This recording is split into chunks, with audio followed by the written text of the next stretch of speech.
करता हूँ कि खैरियत से होंगे। आज इस ठंडी सवेर दे विच असीं हरीसा खान आए हैं। अल कुरैती हरीसा रह भाई जिहड़े इत्थों दे कुकिंग कर रहे हैं, जिहड़े साडे शेफ ने, वो सानूं दस्सणगे कि इहनूं कितनी देर लग गई तैयार करना, ताकि असां खाधा है ते मूँह दे विचों हाले भी जायका जिहड़ा ना खत्म नहीं हो रहा। ते इहदी खुशबू इन्नी प्यारी है कि जिन्हों असीं मतलब कि खलोते हैं तो होर दिल करदा कि ज़्यादा तो ज़्यादा खाइए।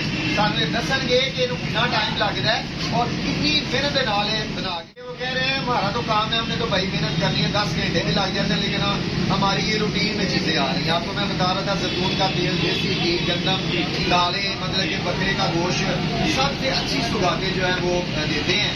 और क्या ही बात है, मेरा ख्याल है कि पाए भी अपनी जगह, लेकिन पायों से ये काफ़ी आगे की डिश है। रेट भी इनके बड़े रीजनेबल है।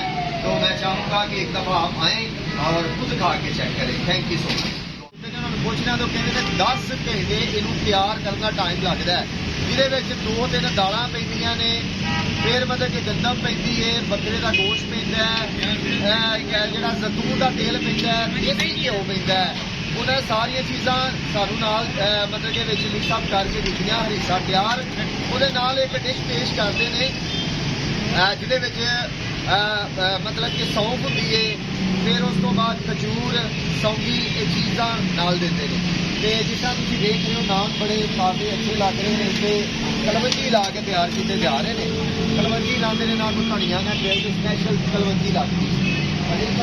बड़ा अच्छा तड़का छड़का लग रहा है। फ्राई फिर भी करके देते हैं जिस किसी ने मतलब कि लेना हो। चेक ऑलरेडी इन्हों की सीटिंग बड़ी अच्छी है, किचन बहुत अच्छा है, शेफ बड़े अच्छे ने।